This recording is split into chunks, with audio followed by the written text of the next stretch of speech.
A lot of times when a new movie comes out and it gets a lot of positive buzz, I almost take that as a bad sign because 9 times out of 10 I go to check the movie out and I find the thing in question very overhyped. I usually encounter this with new horror movies, and I don't know if that's because horror fans in general judge film by a kind of different standard, but it happened to me with Cobweb, with No One Will Save You, with The Black Phone. These were all films that got a lot of praise, got a lot of positive attention, and I just found myself not with it. And going into Late Night with the Devil, I kind of expected that to be the same experience. The movie was getting a lot of positive attention, and I says to myself, no way, it's got to be garbage, hot garbage.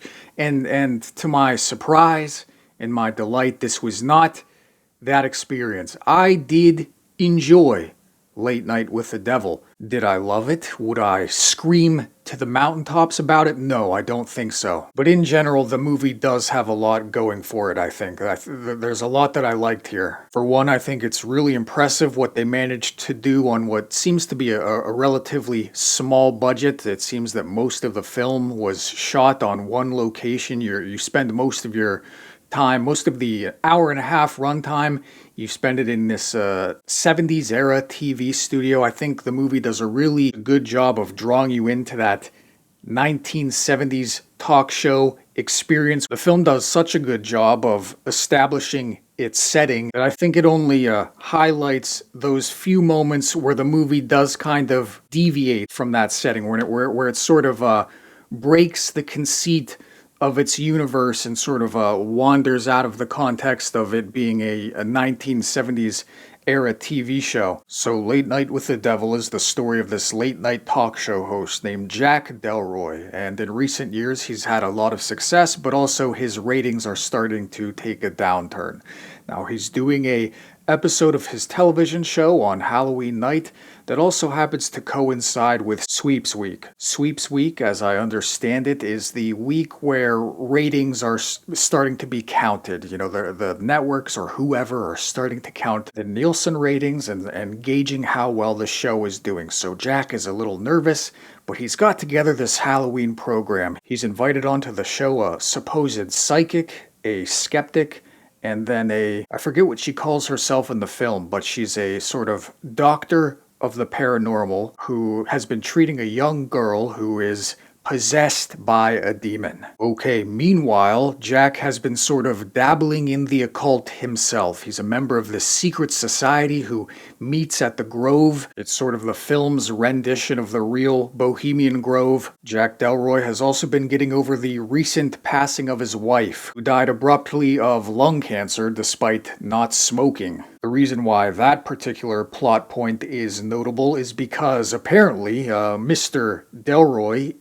in attending these occult Grove meetings, has apparently sold his soul to the devil, or he's made a trade with some sort of demon, rather. He'll get some sort of late night success and notoriety, but he will have to give something up, that being his wife. I think the way that the plot unfolds and the way that all this information is given to the audience is all very well done. I think maybe I would have liked to have seen a little bit more background on this occult society. I think I would have liked a bit more of that. But all in all, I really enjoyed the atmosphere and the way that everything unfolds. I know a lot of people have said that the film kind of breaks its central conceit at a certain point. It sort of establishes this conceit that you're watching a sort of found footage type situation, and then at a certain point it sort of deviates from that. I think it's probably around the worm scene where the skeptic hypnotizes everyone into thinking that worms have been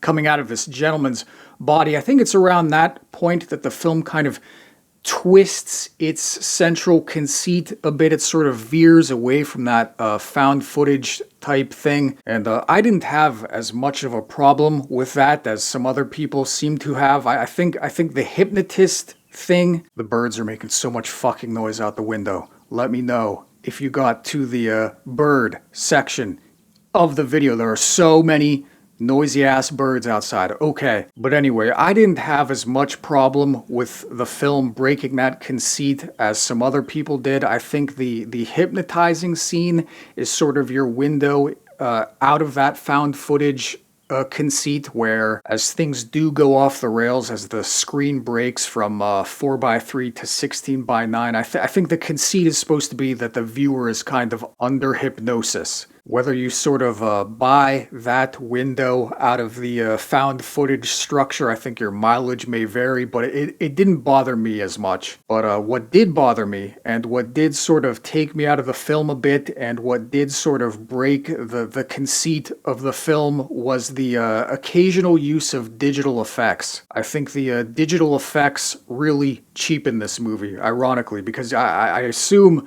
that the digital effects were an attempt to put some money on screen. Again, this seems like it was fairly low budget, shot all on one set, and it seemed like the digital effects were an attempt to add some zazz, to add some razzle-dazzle, to put some money on screen. But I think it has the opposite effect and sort of only cheapens things. You've got a few instances of this lightning effect. You have this digital puke, and it all looks very sort of After Effectsy. The scene at the end where the little girl's head splits open and there's lightning flashing everywhere, I thought it was kind of tacky. The movie had earned enough goodwill for me that I kind of was able to set it aside for the most part, but I do think it sort of detracts from the overall thing. I think they should have maintained more of a in-camera style of effects. The skeptic character, at a certain point I wondered if they were going to reveal that the skeptic was going to be the devil. You know, he's got a very sort of devilish looking facial hair. He's wearing this reddish blazer situation. He ends up hypnotizing the audience in very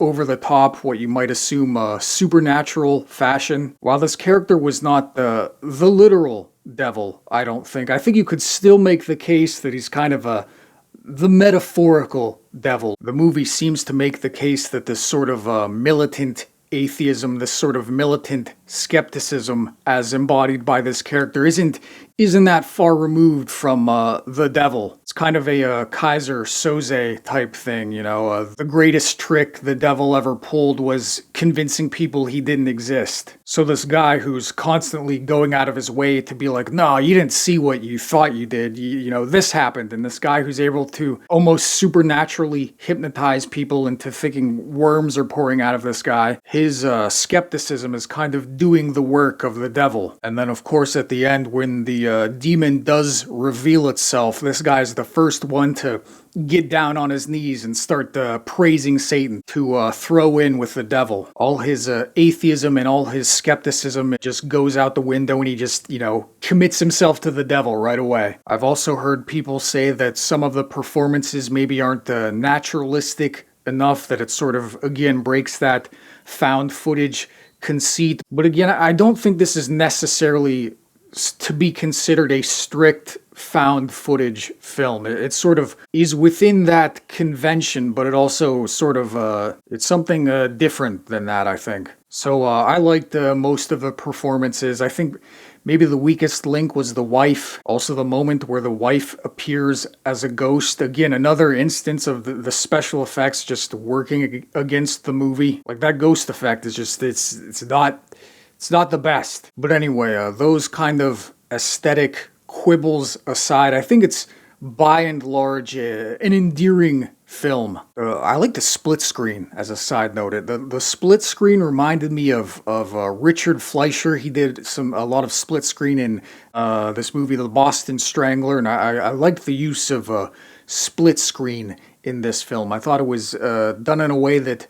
was not distracting as it sometimes is. I think those are the kind of little flourishes that kind of heighten it above just sort of strict found footage and into, I don't know what you would call it. Some sort of meta thing. Some sort of meta found footage situation. I don't know. But I guess you could make the argument that the blurring of the style and the structure sort of goes along with the theme of skepticism blurring with the occult. Overall, I would say it was a pretty positive experience. Okay, late night with the devil.